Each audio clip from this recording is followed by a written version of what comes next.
Hey everyone, Chad here. I've reflected on our 130 plus episodes and want to highlight this favorite. I'd love to hear what you take away from this one.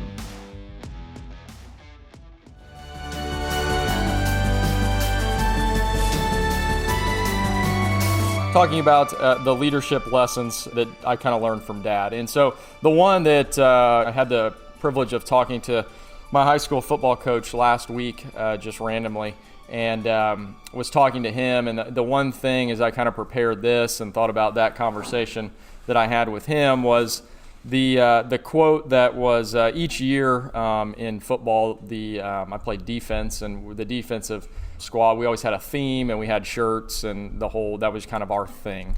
And my junior year, the quote that we had on the shirt was, "To whom much is given, much is expected."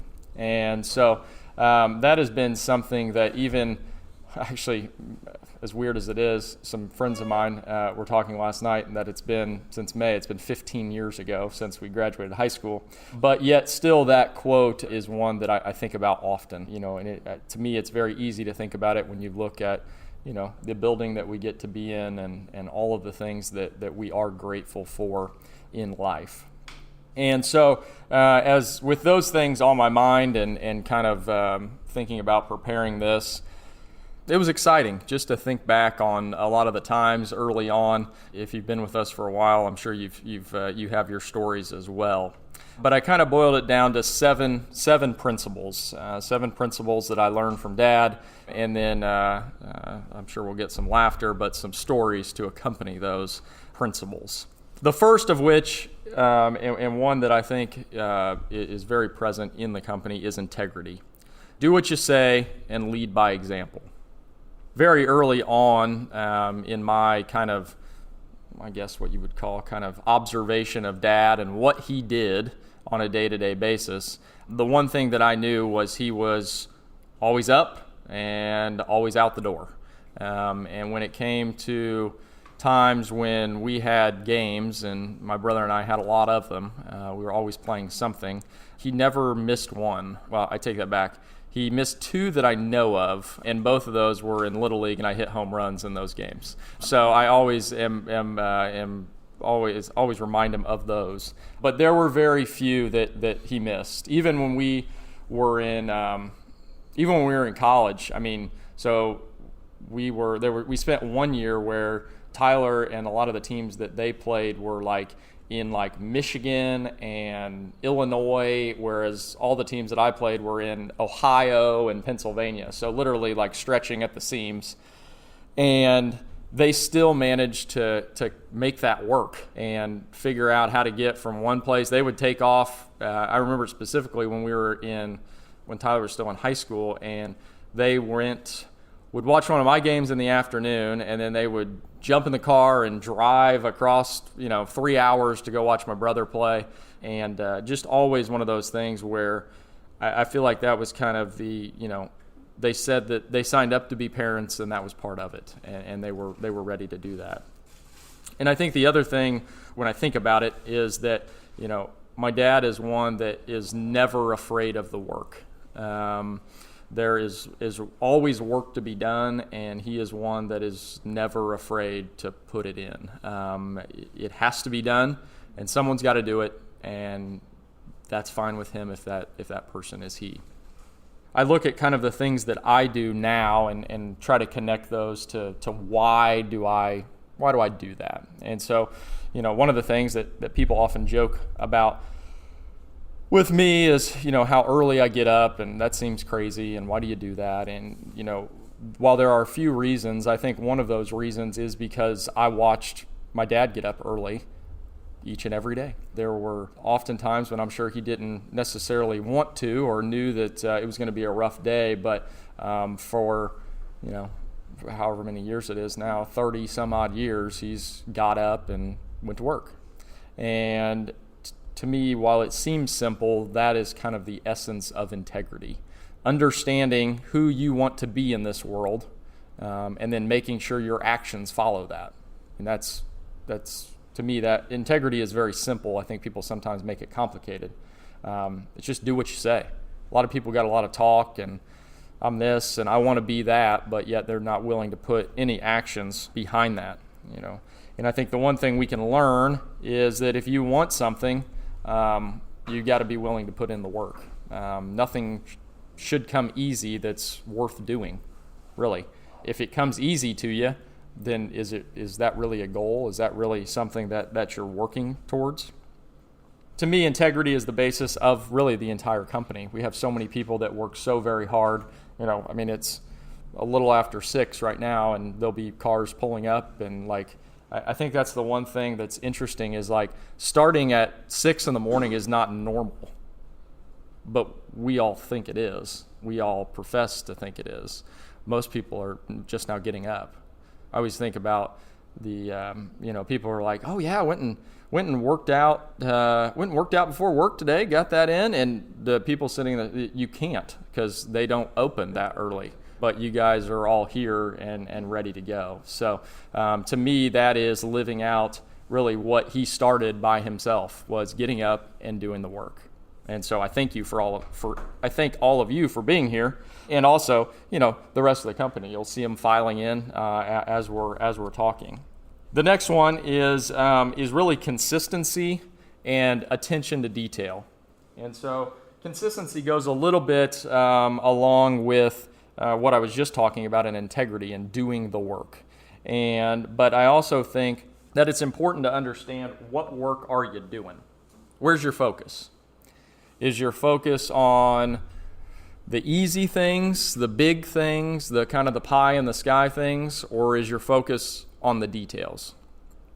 And to me, Dad has always been one that has focused on the details, literally down to the coffee on the counter, as we all know. The details.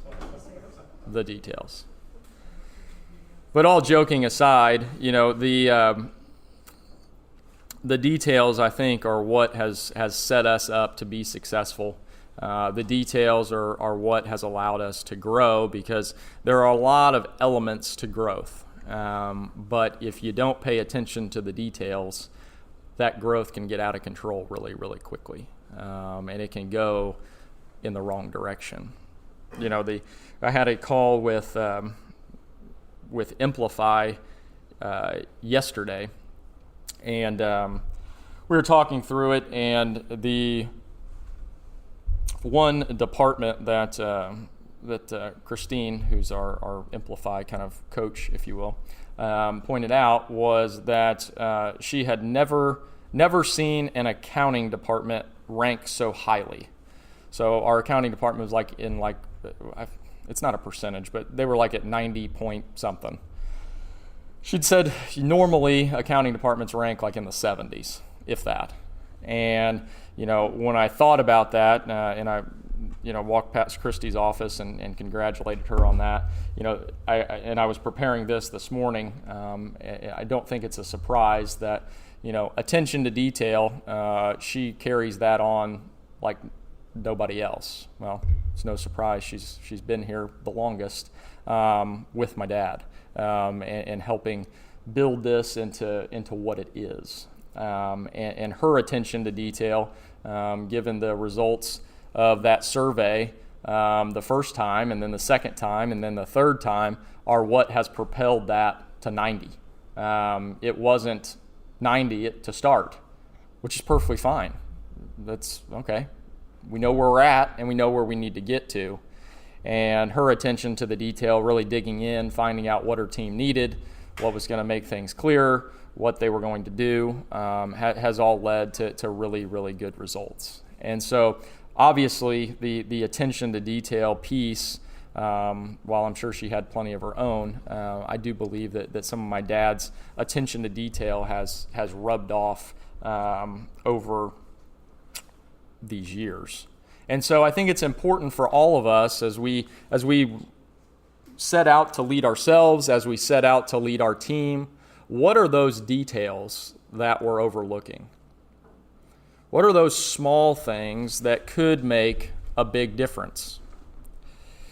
The easiest way that I have found to find the little things that we may be overlooking is to find the things that you don't want to do. I mean, is that true or is that true? Yeah. The little things are the things that we don't want to do. Like, is there an easier way around this? Yeah, there is. Just don't focus on those things. I've done it. You know, the things that are uncomfortable are those little things. Because guess what? You're good at the other things. That's why you want to do them. It's the things that you aren't good at or are a little bit uncomfortable. Those are the little things. Because the other things you're good at. I mean, those come easy. Those are the easy things. But what are those hard things? And sometimes those hard things become little things because we don't want to do them. Those are just little things. They ain't going to make a big difference. We'll be fine. I'll just keep doing this. We're seeing success. Well, how do we see a little bit more success? How do we push that envelope? And to me, it's all in the details. It's all in the little things that we do. How many reviews are we getting? How many one-on-ones are we having? Are we all using the agenda card? All of those things. Can we run a service call without getting a review? Can we run a service call without ever having a one-on-one with a technician? We can. We did it for like 25 years. I don't think there was a one-on-one that was had with a technician for quite a while. Can we do it without presenting the agenda card? Yeah, we did it all the way up until 15 when they showed us how to use one. We can do all the things we do without those little things. But it's the little things that'll make us better. It's those uncomfortable things that will propel us forward. So we talked a little bit, just mentioned one-on-ones. The one thing that I have learned from my dad, and this one I'll have to explain it a bit, is the importance of feedback. And more so, not the importance of feedback, but matching the level of feedback that a person needs to how much you give them. So undoubtedly, all kinds of people need all kinds of different levels of feedback. Some people need feedback on a daily basis. Some people need feedback, no news is good news. I'm good. I'm rolling. And that's perfectly fine. Everybody is going to have a different level. But the key is digging in and with your team, digging in with yourself and finding out what is that level of feedback that I need. Because ultimately, feedback is what pushes us forward. It's that line in the sand of, hey, you did this. I need you to do this. Okay, perfect. I'm here. I need to go there. Seems pretty simple. But sometimes when we don't give feedback, people are like, well, I don't know where I'm at. And then other times we give too much feedback and it can be viewed as kind of micromanaging. So we've got to find that level. Well, the only real level is to dig in and talk to people. I just did this with my team the other day. Hey, feedback seems to be a concern. We meet every week. That was probably me going over the top. Do we need to scale it back? Does anyone have any suggestions? Do you want to do it differently? Well, to me, I got a lot of answers. Like, yeah, we don't need to meet every week. Or, yeah, we really kind of informally meet every day. So, yeah, once every 2 weeks would work for me. Okay, perfect. I'm good with whatever. But we've got to understand as leaders, what is that level of feedback? And I say I learned this from my dad. So this used to be something that, up until literally probably recently, frustrated the hell out of me. Like, I just couldn't figure it out. I did everything in my power to, make Dad proud and make him say, you did a good job. Yet, it was hard to get from him. It was very hard to get. Probably still is. But the one thing that I've learned in doing my own research and investigation is I think sneakily, Dad knows how much feedback I need. He knows how much feedback I really need. And I don't really need it as much as I think I do. And really, that level that he gives me is just enough to keep me driving harder and harder. And to me, there's a healthy balance, don't get me wrong. And I'm not saying like, well, maybe you ought to starve everybody on your team of feedback and they'll just keep on going. that may work for some, but I wouldn't recommend it. And I think that our relationship between myself and my dad has really grown because, one, we're very open and honest with each other. We're not a touchy-feely family, if you couldn't tell. And we never have been. And we get that from his side of the family. My grandma on my mom's side is the furthest thing from not touchy-feely. And I love her for it. Grandma Becky is she loves that, But my grandparents on my dad's side, and I can see where he gets it from, are some of the hardest people I know. Like, my grandma would outwork you today, and she's like 80-some years old, and she's still going 100 miles an hour. Probably kill my grandpa, poor guy. But that's where he kind of got that from, and I've had to adjust, but it's that open and honest communication that has really propelled us forward. Hey, I don't really agree with that. Whereas before, we may not have said that. And so I think as leaders, having that open and honest communication is the key to moving a relationship forward. Probably people that I work closest with would probably tell you that, or I hope they would, is that even the relationships that we've had around here are more open and honest. Hey, I don't think that went as well. Okay, perfect. Well, how are we going to fix it? And it's not a, demeaning thing. It's just like, hey, I didn't agree with that, or I think we could do it better. Okay, perfect. And so I think that is extremely critical when leading is, when put in a leadership position, it's oftentimes people who don't need a ton of feedback. And so we just kind of expect, well, like, he should know he's doing a good job. Like, he's doing a good job, right? I mean, I think he is. He probably thinks he is. And I think that we need to kind of examine that and really dig in. And that's the uncomfortable part. No one wants to have those uncomfortable conversations when you're digging in, trying to figure out someone's feelings. But I think it's important. And while I say on one hand that my dad and his parents are very, are very tough people, very proud people, there is also something else that I feel like he got from them, and that is compassion. And I think as leaders, having compassion, understanding that at the end of the day, while it is business, it's people in the business, and people have lives, and people have stuff that comes up, and people have things that don't go the way that they want them to, and people are going to bring their lives to work. But the cool part about what we do is we try to kind of mesh the person you are at home with the person you are here. At the end of the day, we want you to be able to lead here like you lead at home. The thing, some of you are probably wondering, like, compassion's not what I would normally picture Pete as. Perfectly understandable. There's also a gentleman that sits next to me that resembles him quite often. And I don't know that he's the picture of what you would strike as compassionate. In a number of situations. They are very to the point, here's what's going to happen, here's how it needs to be done. Yet, what you wouldn't know about them is those two guys are probably the most compassionate people that I personally know. They would do anything and everything for you.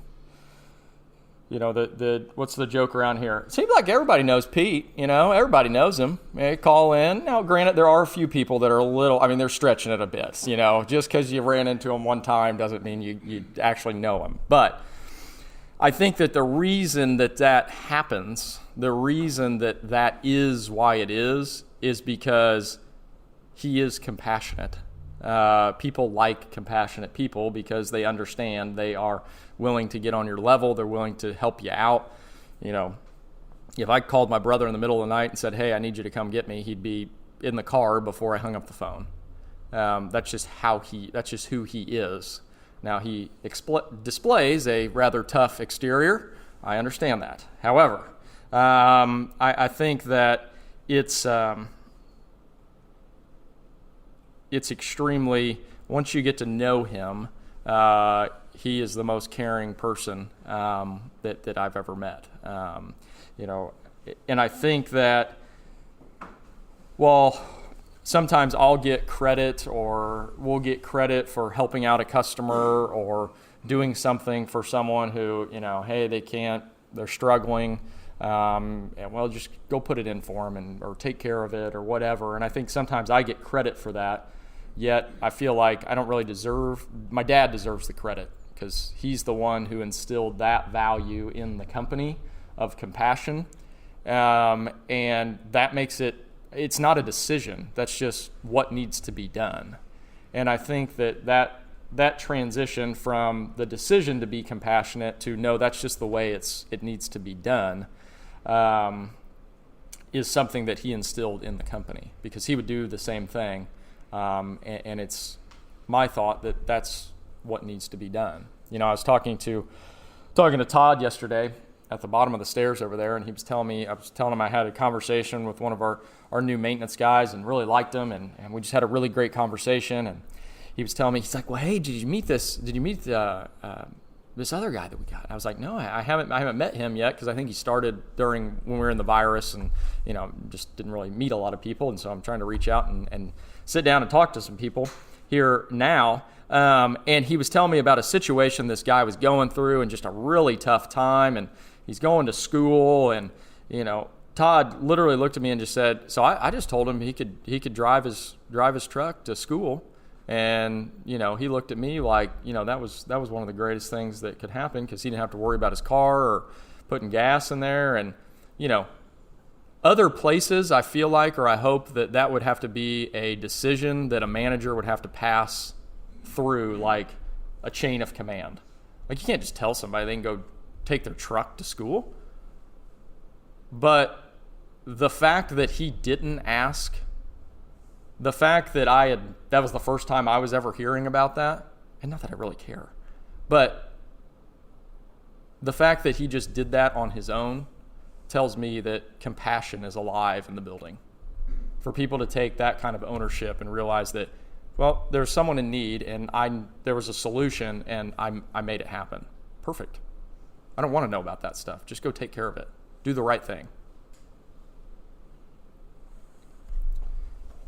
So as leaders, the key, as we dig in, as we look for ways to give them feedback, as we look for ways to, our next word, empowerment, as we look for ways to find out how we can best lead that person, I think it's also important to display a level of compassion, which will take us farther than we could ever take anything. And while compassion can sometimes, give, it will return. Everything is cyclical. And while it may seem like, it cost us a few dollars to go do, waive a service fee for someone who needed it, at the end of the day, it's the right thing to do. So there's really no price on that. The next one is empowerment. So this one's big, and one that we talk about a lot around here. And as I was preparing this morning, I could not help but laugh. And the reason I couldn't help but laugh is I just thought about when I first started here.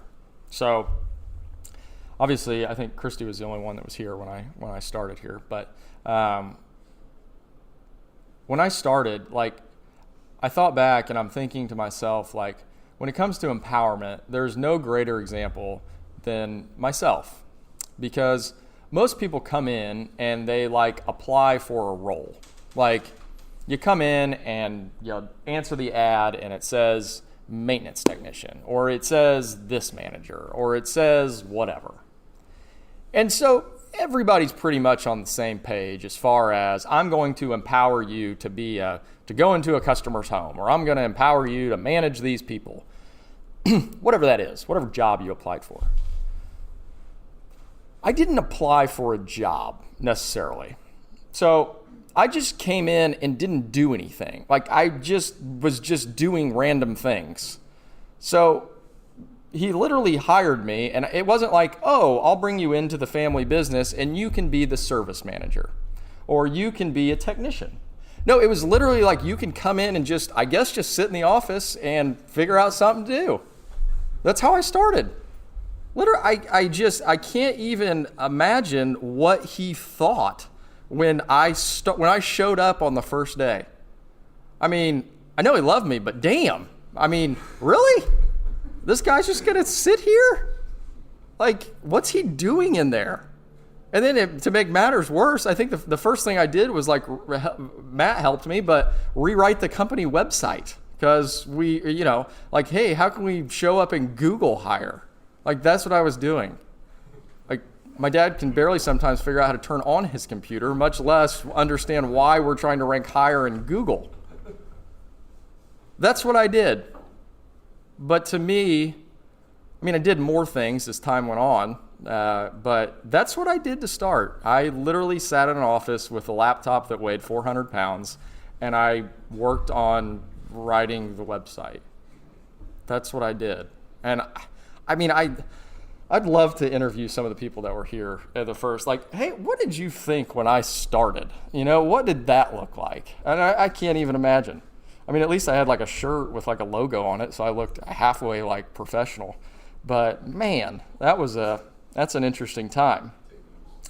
But the key, I think, in the whole thing, as I look back, is he literally let me find my way.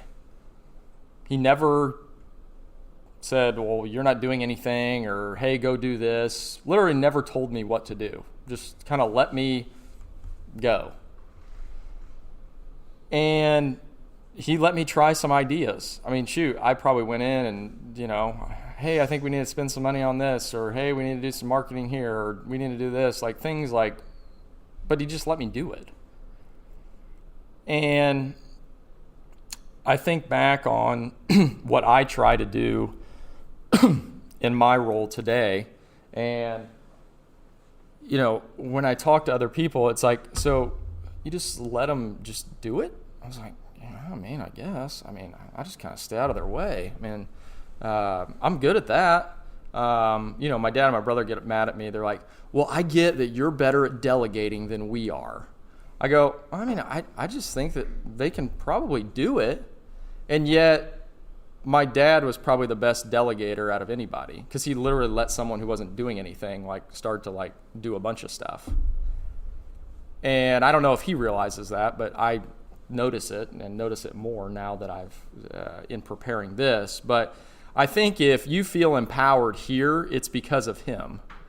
Because if he would have stepped in and stopped me at every turn, I don't know that I would have the same outlook that I do today. And I think that's important in leadership, is to those that you're leading, don't be so don't have such urgency to stop their ideas, because there's a lot of great ideas. There's a lot of stuff going on, and the momentum and the power that can create is incredible. Just absolutely incredible. And I think that's what, it's kind of, that empowerment, that ability to take a step back and let someone move forward and make some mistakes. And as long as we give them the feedback and we work together to correct it, what does that look like? We were sitting in a meeting yesterday, and with our business coach from Nexstar, and I told Christy 2 meetings ago, I think I learned the most that I've ever learned in a meeting in that meeting. That was like 2 meetings ago, maybe a meeting ago. And then yesterday, and as I was preparing this, I thought about, why is that? Why was it that, when we're first starting out, like, we didn't know anything, so knowing anything was like, okay, shoot, that's, and then we've implemented a lot of stuff, so it's kind of like, well, we'll sit in here and see if we can, pick up something, but we're already doing everything they tell us to do. And I was sitting there yesterday, and, John's going around and going through each department, and I'm just sitting there, and it used to be, this used to be just like, there were some meetings where it was just me and John, and that was it. It was just one person.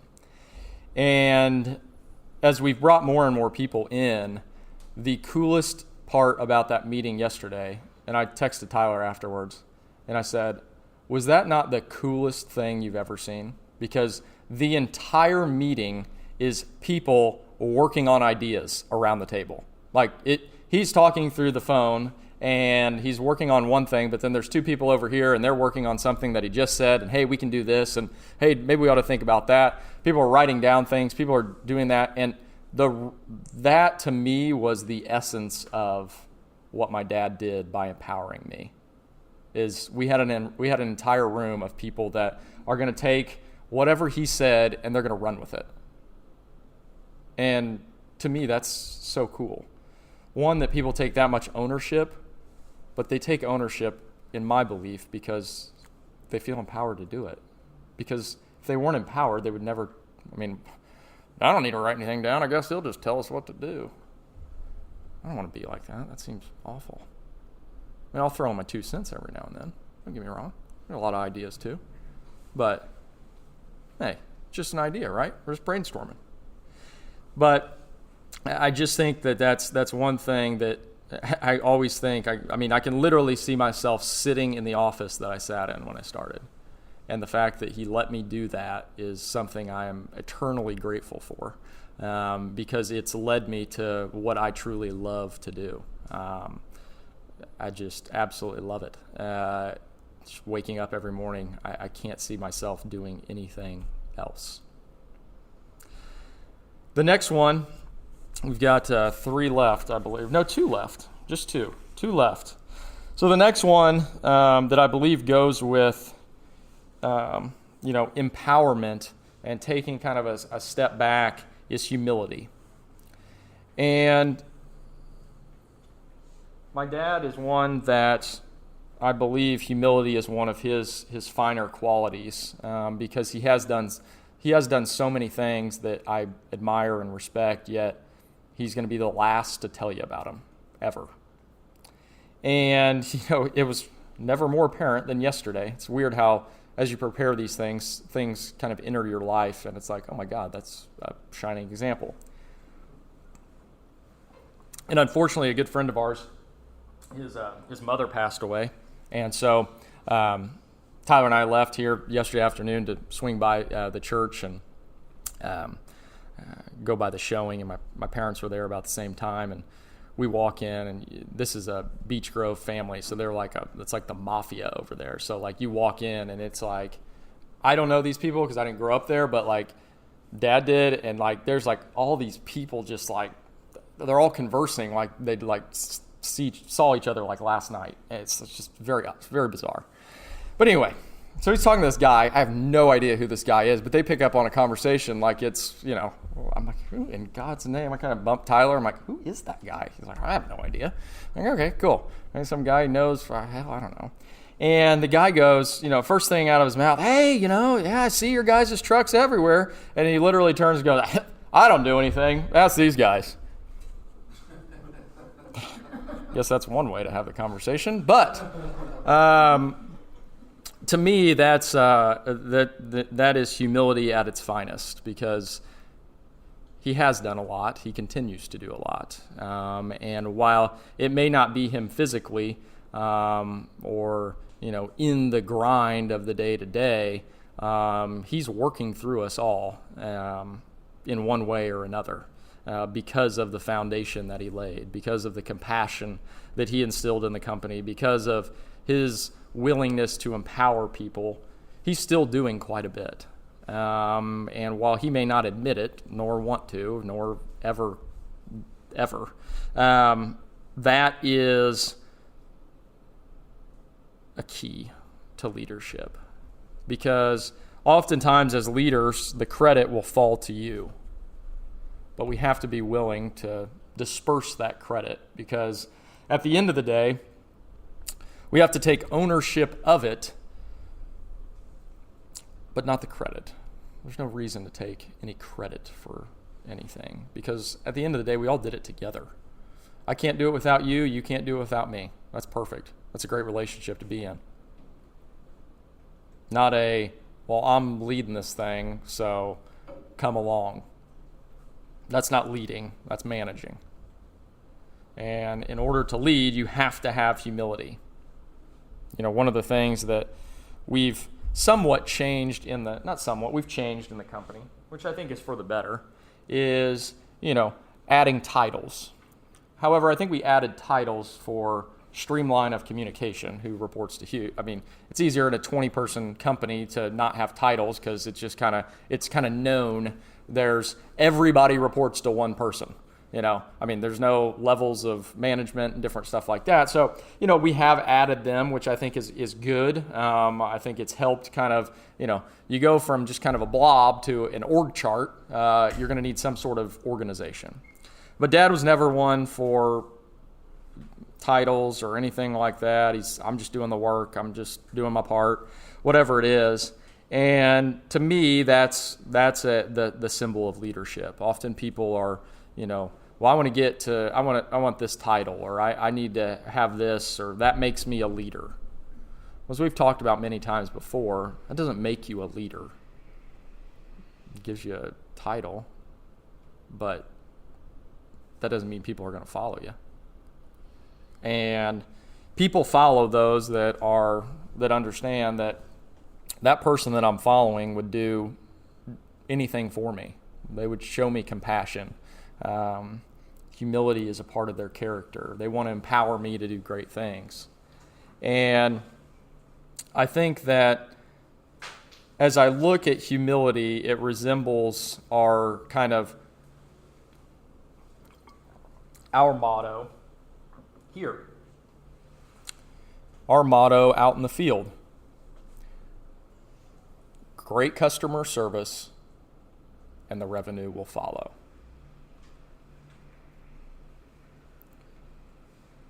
When we display humility, when we understand that we need to give in order to receive, that's humility. That's what we try to do internally. Grow our people, and the company will grow. Not grow the company and find the right people. You're never going to find the right people. You're going to grow the right people. And having the humility to do so is what I think is really the biggest key.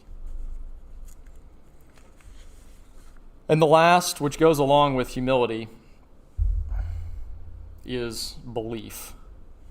And this is the biggest one.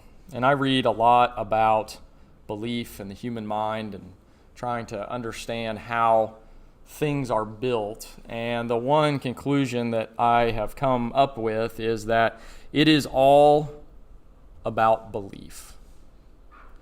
You can achieve whatever you set your mind to. But as leaders, do our teams know that we believe in them?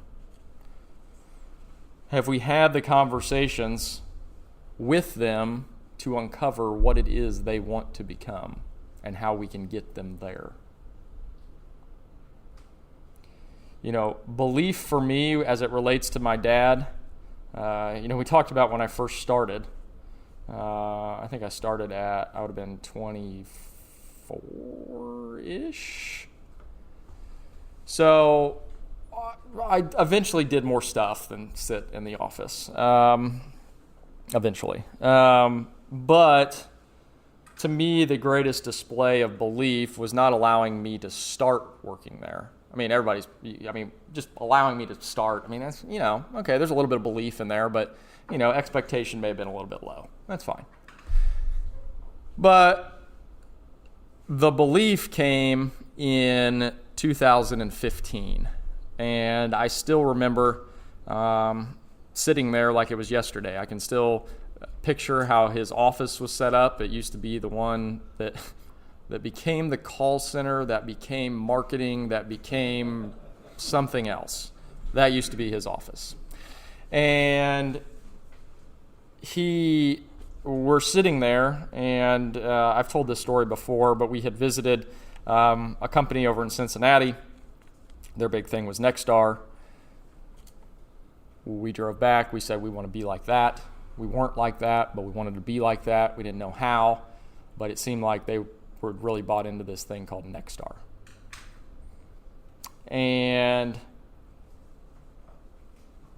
that evening we get back, and then the next morning we meet, and it's me, my brother, and my dad sitting in his office. And keep in mind, at this point, I'm 28 and he's 25. And the company at that point in 15, we had a really big year because we did a bunch of new construction. I've told the story before. Tyler and I personally did some new construction because a job fell through. We had way too much going on. Wasn't pretty.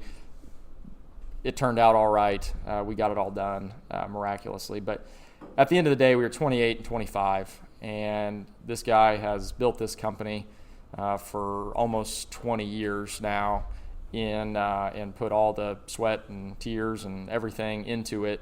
And we're having a conversation where, when it comes to belief, he says, well, I think we ought to do this if you guys want to grow the company. And if we don't, then, we don't. But you guys are going to take it where you want to take it. And so literally in his office that day with a 28 and 25-year-old, literally essentially turned over kind of the keys to the company. And as I think back on my 28-year-old self and my brother's 25-year-old self, I wonder what kind of he was thinking there. I oftentimes think about that. If I'm put in that position, what is that conversation going to look like? I don't know yet. But the fact that he believed in us enough to empower us, to let us do that, is probably one of the coolest things I've ever experienced. And I've ran into people that have believed in me or, said, hey, you can do it, but never quite like that.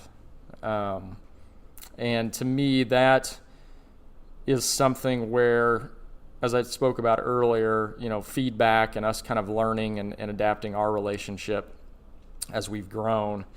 It's one of those things where anytime that I'm moving forward or we're trying something different, I always have that in the back of my mind, is that he believes in me. And I think as leaders, our teams have to know that we believe in them. They've got to understand that it's okay to make a mistake. I mean, we're not going to, so long as no one gets hurt, we're good. It may not be the right thing to do, but it's okay. We're all going to make mistakes. We're all going to have different opinions. We're all going to go different ways. But it's the fact that you believe in someone enough to say, well, hey, let's give it a shot. Yesterday in that same meeting I was talking about, at the very end, we were talking about a change to our drain process that we were going to make. We were going to make the change, and then someone brought it to me, and I was like, I don't know. So I probably spent the entire weekend thinking over, well, if we do it this way, if we do it that way, if we do it this way, all of this stuff. Basically coming up to the point of like, well, I think something, I don't know if we should do that. And so we talked through it. And I finally came to the conclusion of, you know what? Let's give it a whirl. Shoot, what's the worst that could happen? We change it back, or hell, it works better. I don't know. Right now, it's telling us that it's working better. So let's give it a shot. Hell, there's no harm. Let's go. And to me, that belief, that willingness to just not change things for the sake of changing them because I can, or whatever it is just, hey, let's do it. You guys came up with it. It doesn't hurt me. And so to me, those are things where belief is critical. Belief in leadership is that willingness to go into the unknown, to take that risk, to move forward. Because at the end of the day, the only way to move forward is to take a risk, because you're going to have to change something. And change, as we talk often, is growth. Change is getting better. And I think it is the faith in people that we have around here, that we display in each other, that builds that trust, which ultimately builds the company. And when you have a company built on trust, and a company built on the principles of accepting new ideas and moving forward, to me, that's the strongest company you can possibly build. And, as I kind of wrap up here, we've talked about integrity, attention to detail, consistency, feedback, compassion, empowerment, humility, and belief. All of these things, and I'm sure there's more, obviously just an hour, so I kind of boiled them down, but, at the end of the day, as leaders, we're called to inspire. We're called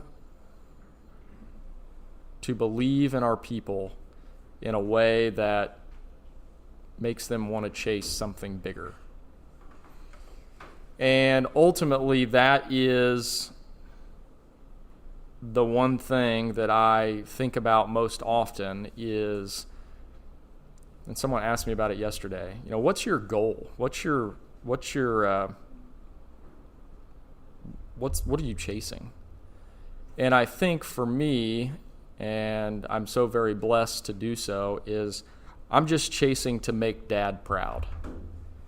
And I think that the reason is, and I relate this to leadership a lot because he's obviously been my leader for 33 years, is that I am who I am because of him. And your people are who they are because of you. They are who they are because of you, because of the belief that you place in them, because of the compassion that you show them, because of the integrity that you lead with. Because at the end of the day, as we've talked so many times, leadership is leading yourself first. And I believe that my dad's always done that. He's always led himself first, which makes him very easy to follow, which makes him very easy to want to make proud. And I think if as leaders we all understand or all come from the perspective of what would it look like, what would my actions look like if at the end of the day the people following me wanted to make me proud. And the cool thing is we have complete control over that. And we have complete control over that because it is how we treat them, how we lead them, that will ultimately make them want to make us proud. Because that's what growth is all about. That's what this company is all about. The company is built to raise people, to grow people. Because in growth, you're showing that you want to make someone proud. You want to make the company proud. You want to make your family proud. You want to make your kids proud. Why is that? Well, the reason is because we all collectively have built a place where we can call it home, because that's what we want to do at home. I want to make my dad proud. You probably want to make your parents proud. Probably want to make your kids proud. That's a great thing to be. That's a great spot to be in. Leadership is a lot like parenting, because at the end of the day, we're raising people. We're raising them up to be better. And yeah, it may be at answering the phone or taking care of a customer or making sure that the credits and debits are in the right place. But at the end of the day, that's a function. But as they get better and better at that, they develop more confidence. They become a better person. They become a mentor, a leader for someone else. And to me, that's what it's all about. That is leadership. And ultimately, there will be many, many places that say that they're, that's always the popular tagline, is they're family owned and operated, or whatever it is. And to me, our big thing is we truly are a family, because it's my goal to create a place where everyone wants to make each other proud, where I want to make you guys proud. I wake up early and do crazy stuff because I want to make you proud.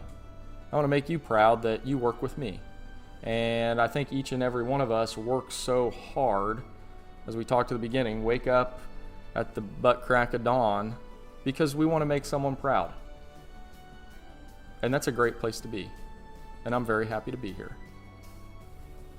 And I'm very happy that my dad started this place and instilled the values that we now carry on and hopefully spread to tons of people, whether that be customers or people that work here or whatever that is. Because that's really cool. That's bigger than putting in furnaces and water heaters.